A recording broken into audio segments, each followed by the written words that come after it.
always wanted you to go. Greetings, Groovers. How are you doing? Welcome back to Full Record Jacket and another discussion about the 90s. I am Phil and he is Ben. So, Howdy. have you been listening to more 96, Ben? I have been listening to more 1996, Phil.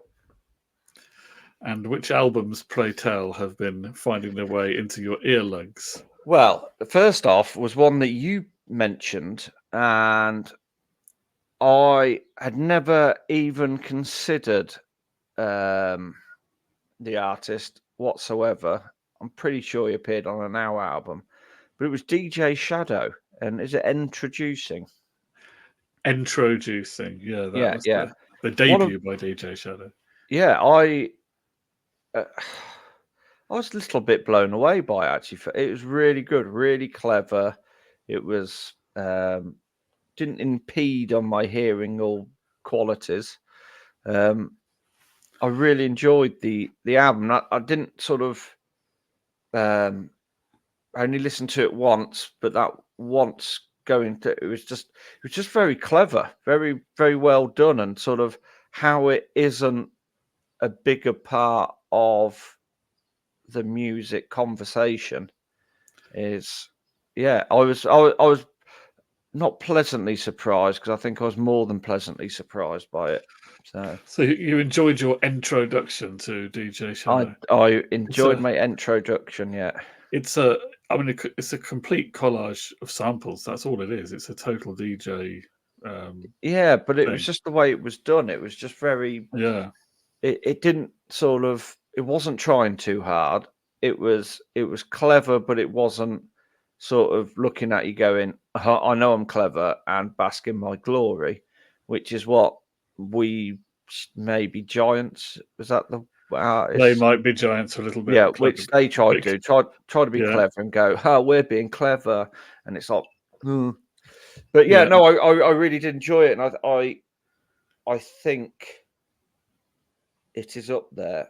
And I've only listened to it once, but I'm kind of how it's not been on my radar before. Maybe because he's called DJ Shadow, and I expected it to be something different to what it actually was. So therefore, that's why it didn't appear on my map. Well, I remember it was considered to be great at the time amongst all sort of music people. It was a cool album in '96, and it was on all these lists, and the magazines rated it highly. Yeah. But it's sort of maybe not being talked about now as a classic '90s album as much as you think it might be. Yeah. But I suppose it depends who you talk to. Yeah, well, yeah, exactly. And I did really, it not that it did anything to me apart from worm its way into my skull, but it did sort of change my landscape slightly, because I was like, this is why hasn't anybody? Well, obviously somebody has done it before, because they did it 28 years ago, but it was just very clever. I really enjoyed it. It was something different to anything else. It's very unique, I think is the word I'm looking for. I don't know whether he's done very much, because I only know that. I don't know anything else that he's done since then. I don't know whether think anything has been quite as well known as that. I don't think anything's been as big, but he had an album out in 2023, 2019, 18, 16, 11, 06, 05 was the Introducing Deluxe Edition, 04 and 02. So he has been fairly regular with his output. Yeah. So, but yeah, so that was one of them that I listened to, and I'm not going to give any clues to my top three, because 1996 is a very difficult year to choose, and I think I know my top three, but there are ones poking at the eggs. The sperms of difference are poking at the egg of possible choice, if that makes any sense. Yeah. And then next up was everybody's favorite hat wearing Essex boy, was Jamiroquai's Traveling Without Moving, which I actually preferred what's it called? The album from about 2000. It got Little Ellen, stuff like that on it. What? Oh, 1 second, Phil. Is it the one about canned heat in my heels? No. No, Canned Heat was on. Was that in the 90s? That was in the Funk Odyssey, I think it was called. So have a look. Yeah, Funk Odyssey. Canned Heat was on Synchronized in 1999. Okay. But I actually prefer Synchronized and Funk Odyssey to Traveling Without Moving. I do like Jamiroquai, and I do like, but there's not enough in that album. Even though it is good, you know it's good, but it all gets a bit samey. Do you know I've seen him live at a festival in Italy? Going back quite a few years now. Yeah, going back well over 10 years. And I've always, and it was fine, but I've always found his music to be sort of, it's never really grabbed me that much. I've always felt that he was the sort of music that people put on at the background at a party, or it's on the radio, or it's in the background when you're in a bar or something. But it's never been something that I've wanted to sort of get hold of the album. And listen to it all. It's like, it's okay, it's fine. It doesn't make me want to turn it off, but it doesn't. No. I tell you what it is. I tell you what it reminds me of is when you're at a party or those situations you describe and you hear it, you're like, this sounds mega. I should be more into this. And then when you go and look out for it yourself, you kind of, it doesn't have the same impact. I remember getting my hair cut. I know that's something you don't have to do, Philster, but I was in the barbers and they had a turntable in there and they had a soundtrack on. I can't remember, from an iconic movie. I can't remember what it was, but I was like, oh yeah, I should really listen to this because it sounds mega because of the environment you're in. And then when I got it, it was like, well, yeah, it's all right. It just didn't have the same impact. No. Maybe, yes, I see what you mean. Maybe sometimes party music when you're at a party. Yeah. I think it works. Yeah, I think the environment you're in sometimes sort of clouds your own sort of judgment towards it. But that's not to say. I mean, the opening 2 tracks on that album are Virtual Insanity and Cosmic Girl, which are 2 really, really good tracks. I mean, the video for Virtual Insanity to this day, and I think I sent you the video on how it was made, still blows my mind that it's the walls that are moving, not the floor. Because I was always under the impression it was like a big travelator. But even when I watch it now, I can't get my head around it. It's the walls that are moving and not the floor. I need to watch that video then because I don't really know it. Oh, it's a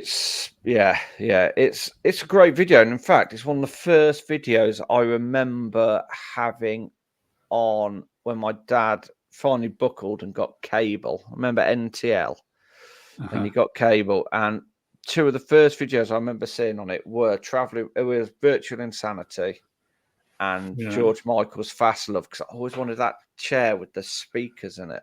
Oh yeah. Yeah. So, but yeah, Traveling Without Moving, that was next on my list, and as much as I want to like it a lot, I don't like it a lot. And that's not to say it's a bad album. I think it's a perfectly fine album, but it's one of those albums where if I put it on and listen to it, I'll be like, yeah, that's okay. And then I could go 10 years and not listen to it again. Well, Jamiroquai, they're British, aren't they? Right? Yeah, he's from Essex, isn't he? His mum was a jazz musician or something like that. The whole band is British.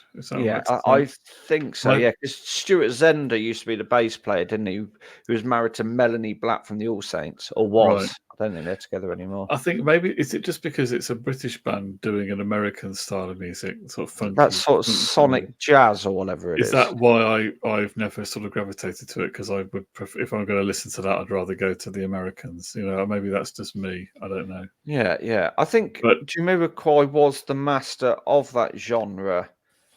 Because you had people like the Brand New Heavies and people like that who sort of were in that sort of sonic jazz sort of funky music with a jazzy vibe to it, that sort of thing. Yeah. But I think he like I say, the album is fine. it's not one of my top favourites of 1996. It's another one of those little sperms trying to penetrate the 1996 egg. It ain't getting through, I'm afraid. I'm going with that analogy for the rest of this show, Philster. I did listen to a list of tracks from 96, and one of the ones that came on, Sleeper came on, Sale of the Century. Yeah. It's okay. Yeah, it's okay, but I think I preferred Elastica. I think Elastica were more rockier, weren't they? I think Elastica was a better band. I don't get me wrong. I know people like Louise Wenner or whatever, but do you know anybody who likes Louise Wenner, Phil? Tell me. I see that she stands out more as a pop star, front woman, whatever. But I think Elastica was just when I listened to the Elastica album, had a bit more edge, didn't they? They had a bit more edge, I think, as well. When I listened to the Elastica album, it made me want to go to the gig. That. When I listened to the Sleeper, it didn't make me want to go to the gig. It just made me think, oh yeah, it's 90s stuff. It's quite good, but it's not really. It's good, but it's not blowing me away. Do you know what it kind of reminds me of a little bit? The Sleeper stuff. I think it's mainly because of the delivery. It's one of the reasons why early Blur sort of. It's a little bit apples and pears. Maybe, yeah. So I'll tell you what. I actually enjoyed more than Sleeper was Republica. Wasn't that 97? Well, what year was Drop Dead Gorgeous? Because that came on this list, which was supposed to be 96. Republica's first album is apparently from 1996. Yeah, it could well be. Yeah, I think it was. Yeah, let's have a Maybe look. they were getting played on the radio in 97. No, it was 96. I'm just having a look now. Yeah, I think it actually came out. I've just brought it up. I think this is it. No, that's the other. Come on, Republican. No, it actually came out on January the 1st, 1996. I've forgotten her name. She was a little bit shouty, Saffron. But she was kind of the attitude I quite liked. But you Drop Dead Gorgeous. I quite enjoyed the whole thing, but I don't know all their album tracks, so I don't know how good they were over an album. They were fun. I've got that album on CD. Yeah. They were fun singles, but I don't know more than that. The Weekend Starts Here by Fatboy Slim. That was a good track, but it's Fatboy Slim. You know, it wasn't like. Was that off his first album? The one with like it's a 3-inch floppy disk or something. It's got a mini disc on the front. That's it. Yeah. That was okay. I listened to. Again, I haven't gone into the album, but Missing by Everything But the Girl. That was good. Walking Wounded or Philster. That could be an egg album. And then also, I went into a little bit of hip hop. I listened to The Message by Nas. Oh yeah, Nas. Yeah. Great album. Nas. Now it's good, but it's very angsty. It was quite angsty, and I thought, yeah, this is a very, very good hip hop album if you like angsty hip hop. But I wasn't really in the mood for angsty hip hop because he did the track with Lauryn Hill. If I ruled the world, it doesn't make me want to get into him. It's weird. I really like Public Enemy, but there's a lot of the hip hop I just can't dig. It just doesn't really grab me that much. Well, my next album that I listened to was actually hip hopping. Yeah. Because I went for The Coming by Busta Rhymes, which I really enjoyed. Okay, yeah. Woo-ha, got you all in check. I like Busta Rhymes because he's slightly nuts. He's absolutely bonkers. Okay, maybe I should listen to him because he might. Is he more fun? Is he fun hip hop? Yeah. I mean, those.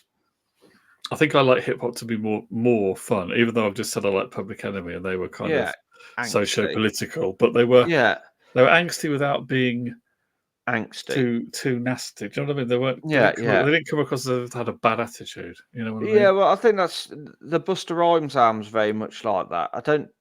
I'm not sure if he's taking himself overly 100% seriously, but then when you've got tracks like Woo-Ha, etc., which I've got on CD single. I just think he's a bit nuts, and I do like Busta Rhymes. So, yeah, it was a really good album actually.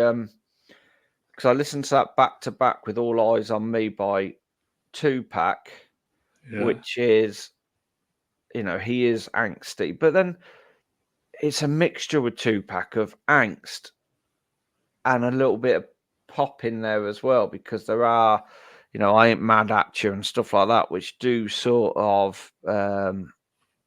He had a slightly poppy edge at times, did he? I don't know Yeah, enough about there was a slight of, there was obviously his angst stuff, and then he was obviously clever because he knew he had to appeal to people, I suppose. But like things like how do you want it? How do you feel? That one. right. They're not just out and out sort of diss tracks and stuff like that. So, but I would say, I've always said All Eyes on Me was always sort of my pinnacle hip hop album. And then obviously over time that's sort of changed, because I do love things like De La Soul, as we've discussed in previous videos. But that Busta Rhymes album is a really good album. And then obviously 1996 was the Fugees, The Score as well, which is another really great hip hop album, which they recorded in their basement. Yeah, Joe, that's one that I've actually got that somewhere. I've never been able to decide whether I like it or not. Yeah. I do like it. I do like the sort of contrast between three. Is it Praz, Wycliffe Jean, and Lauryn Hill? Yeah, I like the idea that they got the three different voices in there. That was appealing. Yeah. Maybe I need to give that another listen. Ready or not, here I come. You can't hide. I'll tell you what annoyed me.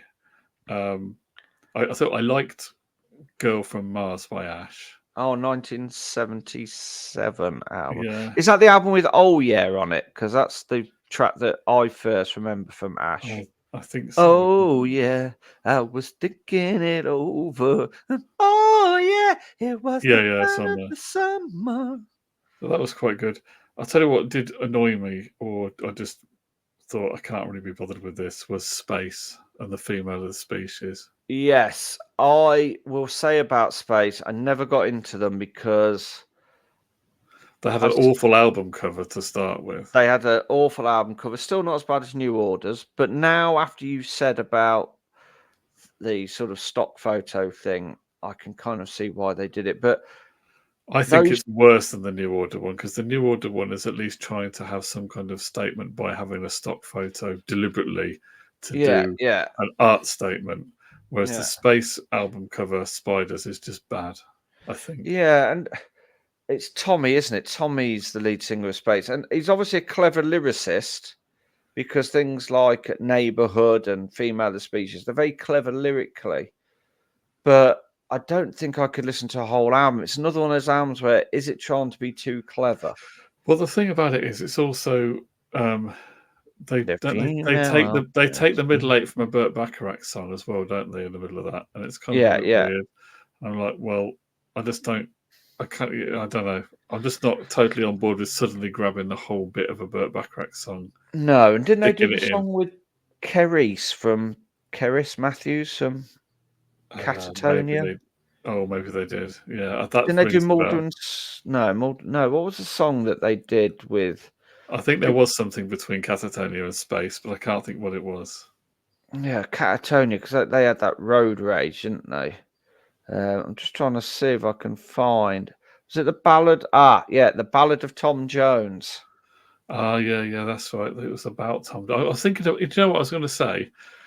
I was about to say, didn't they do something with Tom Jones? It was about Tom Jones, wasn't it? Yeah. I mean, she might well have done something with Tom Jones a little bit later on. I think Catatonia did do something with Tom Jones. Yeah, they did. They did that. Because they were Welsh, and obviously they were going to do that at some point. Yeah. I know they did it. Mama told me not to come with the Stereophonics, but yeah, I must admit, I do like that Neighborhood track. I do quite like the delivery of it, Tommy's delivery. Maybe I should listen to that. Number 53, there is a transvestite, a man in the day and a woman at night. Yeah, that was better than the Female of the Species. Yeah. But yeah, there's just something about them. I've never taken these sort of. suppose it's a bit like the Divine Comedy, isn't it? There is an element of that for me, that it's a little bit, I don't know, I just find it a little bit slightly annoying. Yeah. It just becomes, for me, it doesn't.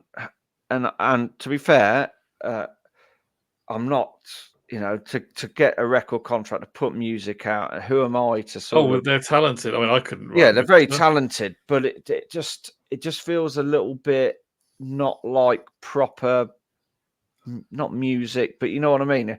If say if indie is the category of music, it sort of doesn't. It kind of feels like it should be in there, but it also feels like it shouldn't be anywhere near it. Is it almost a little bit cabaret or something? I don't know. Yeah, I suppose that's what I'm sort of. It's a little bit. It's not quite rock and roll. It's a little bit cabaret or something, or it's a little bit. Yeah. Or maybe I think that's what I'm trying to say. Too clever for its own good. I don't know. Basically, yeah. But the 2-pack All Eyes on Me album. So I've done 4 albums this week, or did I do 5? I can't remember. But I'll give you another band that I kind of ignored at the time. Didn't really get into them, and having listened to it now, I think a bit of it. I think maybe I overlooked them unfairly. Placebo. Oh yes, I fall into that category because I think at the time, Brian Moloko, everybody seemed to fixate on the fact that he was a boy and was he a girl, that sort of overtook the music. Yeah, I just forget. I was just forgetting. I actually wasn't thinking about what they looked like or anything about their image. I was just listening to this track, Teenage Angst. I was thinking, this is actually good. Their cover of Running Up That Hill is really good as well. Yeah, I think the image has maybe sort of put some people off. Yeah, and what was that track they did? Nancy Boy. Remember that one? I know that? May vaguely. I think it was. I'm pretty sure it was. I'm sure it's off that album. I'm sure it's one of the first songs they released in this country. But yeah, they're another one of those artists where I think I should listen to you more. Here he goes. No, I just played a clip of it there, but we. Yeah. Oh no, I'm playing clips of things on my phone, but turn the volume down in case we get done for copyright. Oh no. I was just looking at the album is just called Placebo, isn't it? Yeah. Alcoholic kind of mood. Lose my clothes, lose my mood. Cruising for a piece of fun. Looking out for number one. I think it wasn't bad. It was better than I remembered. And then the other one I listened to some of, which again, I know you like this album, The Manic Street Preachers, Everything Must Go. And another one that could be in the egg. It is very good all the way through, that record, I think. I think it's consistent all the way through. I love the opening track. Is it Elvis Impersonator? Blackpool Pier, yeah. That's it, yeah. What did you think about that song? You thought it was all right?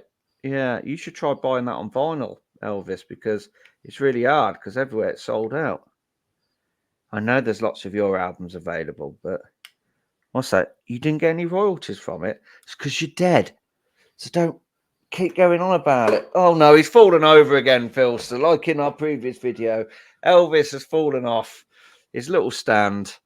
Luckily not the toilet, because we know how that ends. So I'm sure he'll do another comeback special. He will do. Maybe we should have that as a running joke, and then people won't have a clue what we're talking about. But yeah, I do really enjoy that Manic Street Preachers album, and I must admit I remember obviously 96 TFI Fridays. I'd never heard, well, I might have heard them on the radio, but didn't know who they were. I never heard of Manic Street Preachers until they were on TFI Fridays playing Design for Life. Really? Okay. Yeah. That was your intro to them. Yeah. That was my intro to them. I remember the first, I do remember all the hype around them when their first album came out. And that was, when was that? 92, I think? 91, something 92? like that, yeah. See, Motorcycle Emptiness is a great track. I really, really love that track. But then I've never really, or I probably didn't even know Motorcycle Emptiness at the time. Really? You didn't know You Love Us? And No. So that album was my entry into them, because I remember buying that and the follow-up, This Is My Truth, So Tell Me Yours, one with If You Tolerate This, Then Your Children Will Be Next, which is another really good album and probably an underrated album as well. So, but yeah, that Manic Street Preachers album is a really good album. And it's one of those albums where you, like you've probably done with it, you haven't listened to it for 15 years and you put it on, you're like, what? Why aren't I listening to this every day? Because it is a very good, consistent album. And that's all I have to say on that one. Yeah. So, but yeah, great album. And it is in and around the egg. That's what I'm saying, Phil. It's in and around the egg at the moment. It may be able to fertilize your 1996. Yes, my 1996 baby may be fertilized, but we've got a few weeks to go yet. How many weeks have we got to go? Really, we've only got another week or so, haven't we? A week and a half of 1996 because we came into it late. Yeah. And we're cramming it in. And I've still got Calder Shakers K to get through again, even though I listened to it not that long ago. And that's a brilliant album. And there's a load of others, which Matchbox 20's debut album came out in 1996. That's all I'm saying. So what have we missed, Vera? What have we not yet mentioned from 1996? It should be in consideration for these favourites. There's a lot out there. There's a lot. It's a good year for sure. A lot of good stuff. I think it was a very good year for. Guess who had an album out in 1996, Philster?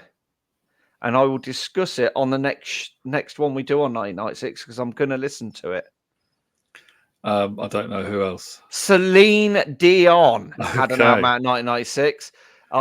Basically, Phil, I've said that to appease my mother, who's a big Celine Dion fan and always has a go at me for slagging off Celine Dion. So I'm not really going to listen to it, but don't tell her. I think you should now. Yeah. What, you think I should? I'll tell you what, I'm going later for 12 hours. I'm going to see Noel Gallagher later today in concert, not just for a cup of tea. And I am taking my niece, my good lady, and my friend Bossman and his wife.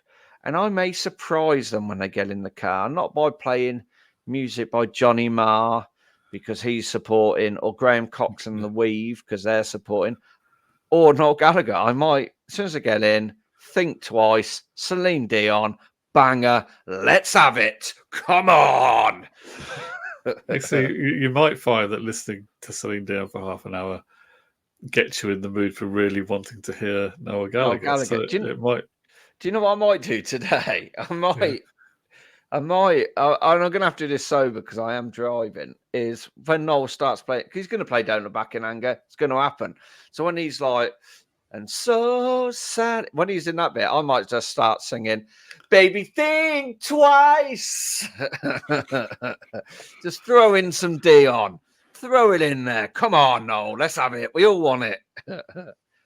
And obviously next year, 1997, she obviously did the Titanic song. So that's going to be played as well, you know. So it would be interesting if it turns out that Noel does cover something like that, but I don't think it's likely.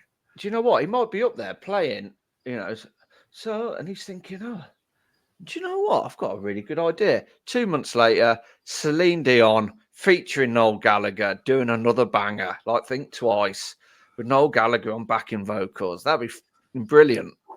I don't think it would be. It really wouldn't. No, I don't think it would be anyway. But yeah, Mum, I'm going to listen to it. There you go. Thanks for that, Ben. Thanks for that. My pleasure, Philster.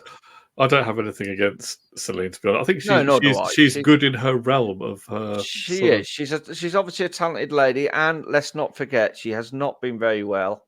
There is a very good documentary about her, and I know I do rip her because it's easy to, a bit like Coldplay, but on a personal level, I wish her all the best and good health. I do. I like her Jim Steinman epic. What's it called? The big one that's like a meatloaf, Jim Steinman. Isn't that Think Twice? No, the big, more up tempo than that. Oh, I know it's all coming back to me now. That's the one.